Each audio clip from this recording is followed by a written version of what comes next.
अच्छा, तो वे हमें अपनी सेना का सेनापति बनाना चाहती। उत्तम, अति उत्तम। आपको ये बात जानकर प्रसन्नता नहीं हुई? आप ही काम करना चाहते थे ना? आप ही हमारे इस विद्रोह में सम्मिलित होना चाहते थे ना? तो फिर आपको जब ये अवसर मिल रहा है, इतना बड़ा और महत्वपूर्ण उत्तरदायित्व दिया जा रहा है, तो फिर आपको उत्साह क्यों नहीं है? एक प्रश्न पूछे, क्या आवश्यकता है बाईजीलाल को इतनी विशाल और सशक्त सेना बनाने की? यदि अफगानों के आक्रमण का संकट है तो हमें चित्तौड़ को बोलना चाहिए। वे अवश्य भेजेंगे सेना। अपनी भूभाग की रक्षा करना उनका कर्तव्य है। नहीं, बाईजीलाल अब कोई भी संदेश नहीं भेजेंगे चित्तौड़। उन्होंने निर्णय ले लिया है कि वो बिचौलिया की सीमा की रक्षा के लिए अब किसी के सामने गिड़गिड़ाएंगी नहीं और अपने बलबूते पर अफगानों का सामना करेगी। वही पुरानी आदत, एक हट पकड़ ली थी तो किसी की नहीं सुनती। कुछ कहा आपने? जी नहीं, कुछ भी नहीं। क्षमा कीजिए, आप ही जाके उनसे कह दीजिए कि हमें उनका सेनापति नहीं बनना। क्या? वही जो आपने सुना, वही जो आपने सुना।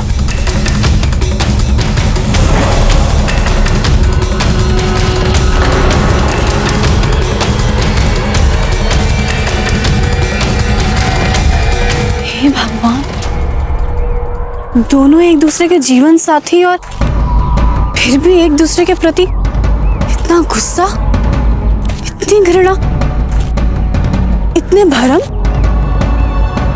और यदि इन दोनों का भरम ना मिटे तो इन दोनों के साथ साथ मेवाड़ का भी बहुत बड़ा अहित होगा सौभाग्यवती। यदि आपसी समझ, विश्वास के साथ ये दोनों एक दूसरे के निकट आ जाए तो इन दोनों के साथ साथ मेवाड़ का भी शुभ होगा। कुछ ना कुछ करना होगा, इन्हें फिर से मिलाना होगा सौभाग्यवती। परंतु आपको नहीं लगता कि बहुत देर हो चुकी है? बहुत देर हो चुकी है मतलब? बात क्या है? हम बात नहीं बता सकते। क्यों नहीं बता सकते? क्योंकि हम वचनबद्ध हैं। देखो सौभाग्यवती, वचनबद्ध तो हम भी है, फिर भी हम तुम्हें विश्वास दिलाते हैं कि यदि तुम हमें ये बात बता दो तो ये बात सिर्फ हम तक ही सीमित रहेगी।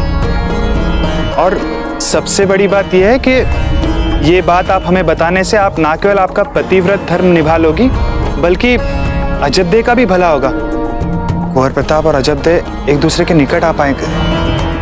हम सच कह रहे सौभाग्यवती, तो बताओ हमें, आपने क्यों कहा भला कि बहुत देर हो चुकी है इन दोनों को निकट आने में? क्योंकि अजबदे ने मेवाड़ से संबंध विच्छेद करने का निर्णय ले लिया है बिचौलिया के लिए। क्या? आप ऐसे नहीं जा सकते।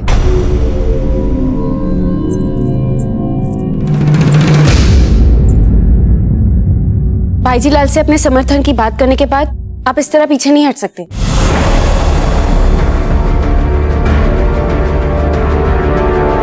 हमारा विचार बदल गया, इसमें क्या है? और वैसे भी हमने बाईजीलाल को कोई वचन नहीं दिया था। पर हमने तो दिया था ना, आपकी ओर से। वो आपकी समस्या है, आप समझिए।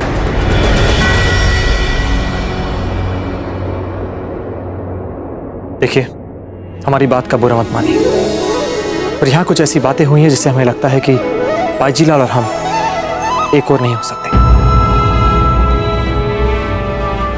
लेकिन आपने कहा था ना कि आपके लिए सबसे पहले अपनी मातृभूमि है।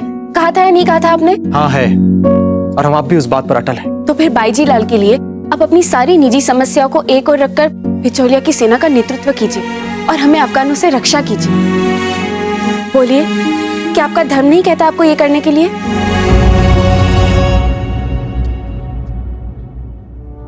हम साधारणतः एक बार मन बना लेने के बाद अपने विचार नहीं बदलते। देखिए, आप भी जानते हैं कि सही क्या है और हम आपसे कहते भी नहीं, परंतु ये अफगानों के बार बार घुसपैठ से हमारी सेना कम और दुर्बल हो चुकी है और जो भी बचे योद्धा है, रक्षा के लिए हमें उनकी सहायता चाहिए।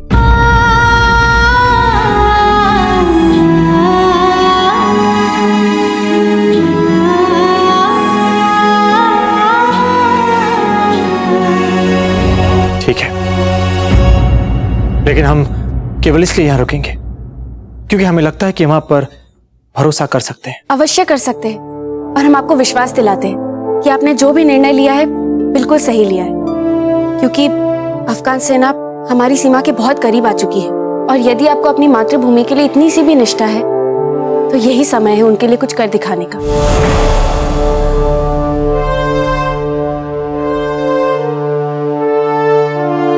आपका बिजोलिया के लिए रुकना बाईजीलाल को भी बहुत अच्छा लगेगा। ठीक है, तो अपनी बाईजीलाल से यह भी कह दीजिएगा कि हम उनके लिए नहीं, आपके कहने पर रुके। आपके कहने पर हमने अपने विचार बदले हैं। कह देंगे।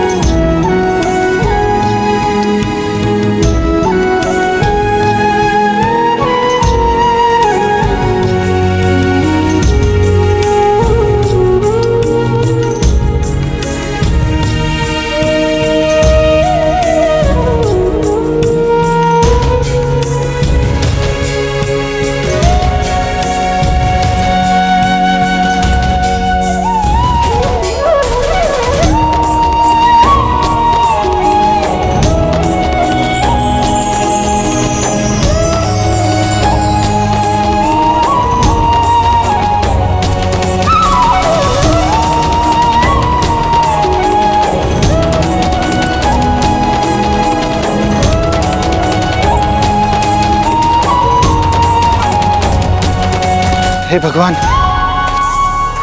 अब आप क्या करेंगे? पता नहीं, सोचना पड़ेगा क्या कर सकते हैं। अब हम चलते हैं, आपसे फिर मिलेंगे, परंतु पहले हमें वचन दीजिए कि कुंवर प्रताप यहाँ पर है, ये बात आप अजबदे से नहीं कहेंगे। हाँ हाँ नहीं बताएंगे। पर क्यों? क्यों क्या? मेवाड़ और बिजोलिया की फिर से एकता कुंवर प्रताप और अजबदे के बिगड़े संबंध को सुधरने पर निर्भर है। इसलिए सही समय और उचित वातावरण भी तो बनना चाहिए। हमें सही समय की प्रतीक्षा करनी होगी। दीजिए हमें वचन। हाँ ये तो है, हम कुछ नहीं बोलेंगे।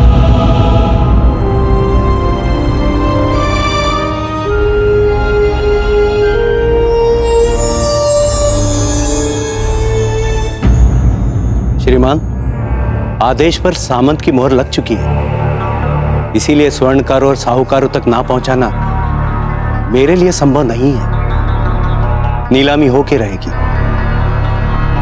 और एकत्रित स्वर्ण मैंने स्वयं अपनी आंखों से देखा है। वो बहुत है, वो इतना है कि उसके नीलामी से एकत्रित धन बिजोलिया को सरलता से एक सशक्त सेना दे सकता है। अब बताइए आगे की योजना क्या है? हमने बादशाह खान को खबर दे दी है, आगे की योजना वो खुद बनाएंगे।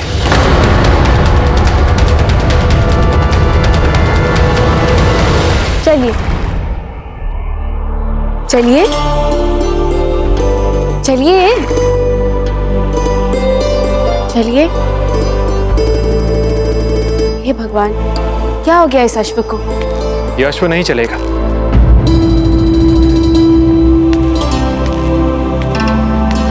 इसे विश्राम की आवश्यकता है। ओह, ये बात है। अच्छा हुआ कि आपने हमें पहले ही बता दिया, नहीं तो पता नहीं हम इस अश्व के साथ अपना कितना समय गंवा देते। वैसे अब जा कहाँ नहीं थी? राजमहल। वो हमें बाईजीलाल को सूचित करना है कि आपने यहाँ रहकर बिजोलिया की सेना के साथ जुड़ना स्वीकार कर लिया है। ठीक है। वैसे महल का मार्ग घने जंगलों से होकर जाता है। सांझ भी गिरने वाली है और पता भी नहीं है आपके साथ। हम छोड़ा है महल तक? नहीं नहीं धन्यवाद, हम अपने आप चले जाएंगे। और वैसे भी बिजोलिया में हमारे हर स्थान जाने पहचाने, बल्कि आप अनजान हैं। पूछने के लिए धन्यवाद।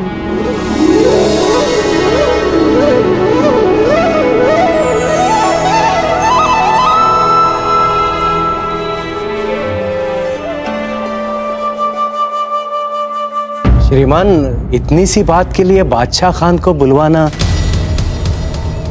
कुछ अतिरेक तो नहीं हो जाएगा? तुम्हारे कहने का मतलब ज्यादती है ना? तो जिस तरह के हालात बन रहे हैं उसमें ज्यादती ही होनी चाहिए, क्योंकि सिर्फ वो हैं जो गिरगिट की तरह रंग बदलकर अपना शिकार करते हैं।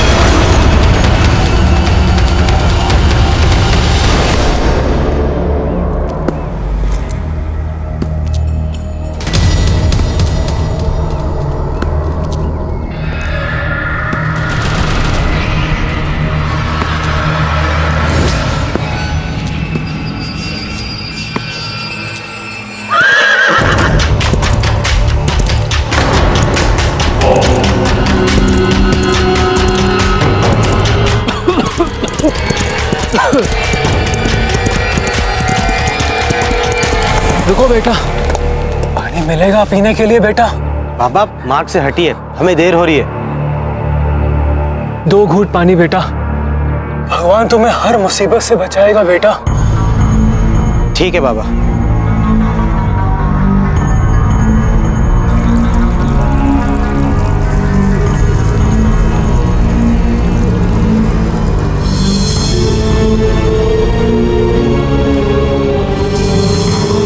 धन्यवाद बेटा।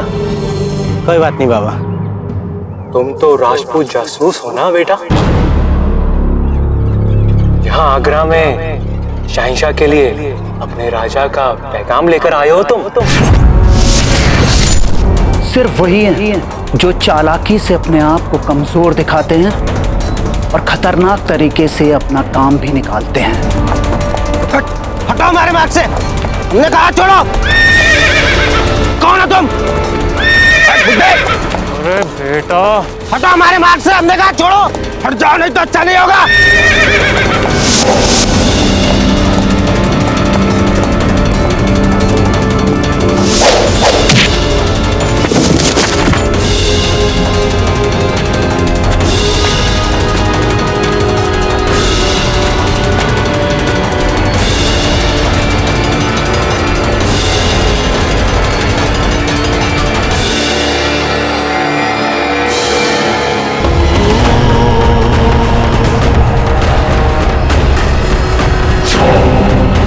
फौरन उगल दो पैगाम, वरना हमारे उगलवाने का तरीका तुम्हें पसंद नहीं आने वाला।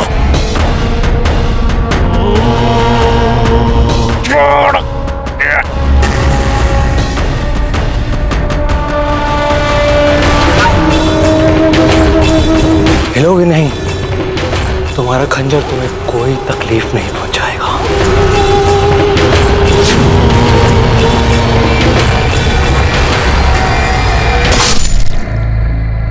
सिर्फ वही हैं जो पागल हो जाते हैं उसे पाने के लिए जो वो चाहते हैं। उसके लिए वो किसी भी दर्द को सह सकते हैं और किसी भी मुसीबत का सामना कर सकते हैं। उनके पास एक लोमड़ी का दिमाग है और एक लोहे का शरीर।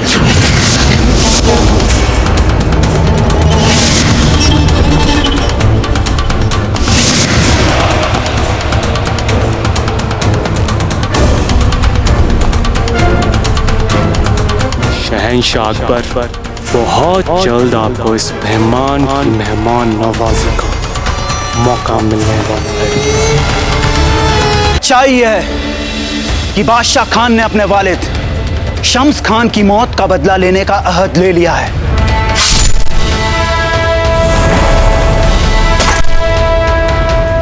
बादशाह खान के कहर से मेवाड़ की ही नहीं, तमाम राजपूतानों की रूह थरथराने वाली है।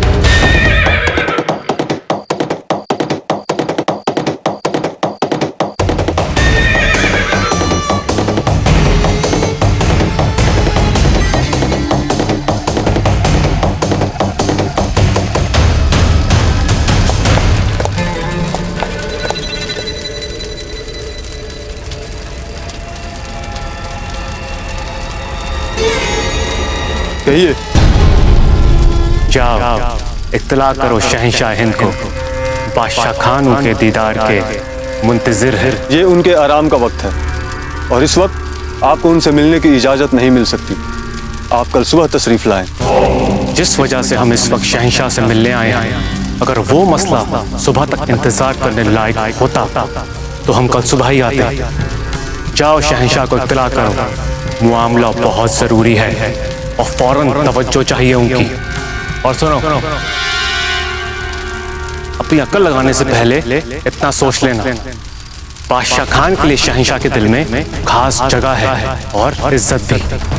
वे हमारे काम करने के अंदाज को बहुत पसंद करते हैं, खासकर इंसानी जात में हमारे खौफ को और हमारे खूंखार अंदाज को।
क्या कहा था हमने? हमारे शहंशाह चाहे जितने ताकतवर हों, पर बादशाह खान के लिए उनके पास हमेशा वक्त रहता है। माफ कीजिए जनाब, हमने शहंशाह के आरामगाह तक आपका पैगाम पहुंचाया, पर हमें वहां से जवाब मिला कि शहंशाह हुजूर को आपसे मिलने में कोई दिलचस्पी नहीं।